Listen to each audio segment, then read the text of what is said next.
السلام عليكم، مرحبا بكم في قناة شواقع في موضوعنا اليوم. الجزائر والبوليساريو تحشدان منظمات أوروبية ضد ترشح المغرب لمونديال 2030. مع إعلان المغرب ترشحه لاستضافة كأس العالم لسنة 2030 بمعية كل من إسبانيا والبرتغال، شرعت الجزائر ومعها جبهة البوليساريو في حشد الأحزاب السياسية والمنظمات الحقوقية الأوروبية لإثارة الجدل الإعلامي حول ملف الترشيح.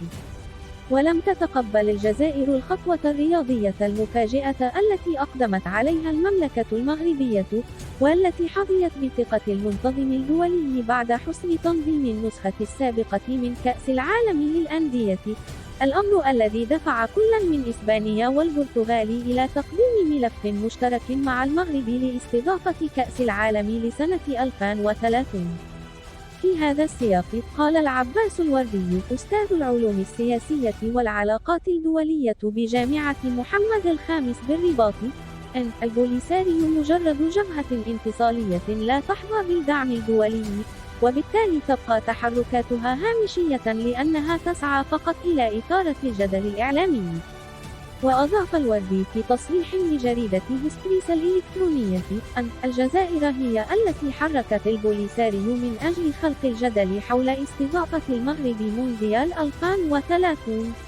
مشددا على أن تلك التصريحات ليس لها أي وقع لأن الملف متكامل وسيحظى بأصوات الدول العربية والإفريقية والأوروبية.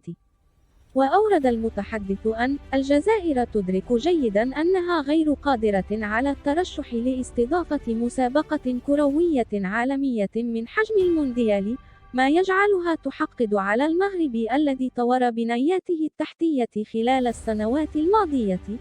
لافتا إلى أن أوروبا تثق في قدرات المغرب، ما جعل إسبانيا والبرتغال تتقدمان بملف مشترك مع المغرب.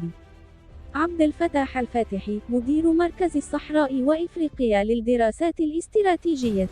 أورد من جانبه أن أعداء النجاح ينظرون لمعاكسة المسيرة القوية التي يخوضها المغرب في مختلف المجالات، وفق مدلول خطاب الملك الذي شدد فيه على أن الصحراء المغربية هي النظارة التي ينظر بها المغرب إلى العالم. وذكر الفاتحي في حديث لهستريس أنه طالما أن المجتمع الدولي ومجلس الأمن قد كنا قناعة بخصوص مستقبل حل نزاع الصحراء وفق مقاربة واقعية وعملية ومستدامة، فإن المغرب يتجه عمليا عبر شراكات دولية متعددة الأطراف ليلعب دوره الجيو-استراتيجي بين أوروبا وإفريقيا على أساس الندية. واستطرد بأن تسارع المشاريع المهيكلة في شمال وجنوب المملكة أصبح يربك رؤى الجزائر وجبهة البوليساريو، موردا أن تنظيم كأس العالم بطريقة مشتركة مع دول نافذة في الاتحاد الدولي يحفظ للمغرب اعتباره الحقوقي والسياسي واستقراره الاجتماعي.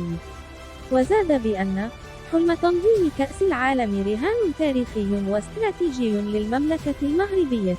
ولها في إعداد ملفات الترشيح لحدث رياضي كبير تجارب كبيرة، وبالتالي الأفضلية والاستحقاق في شرف تنظيم كأس العالم يبقي قاب قوسين أو أدنى من المملكة المغربية.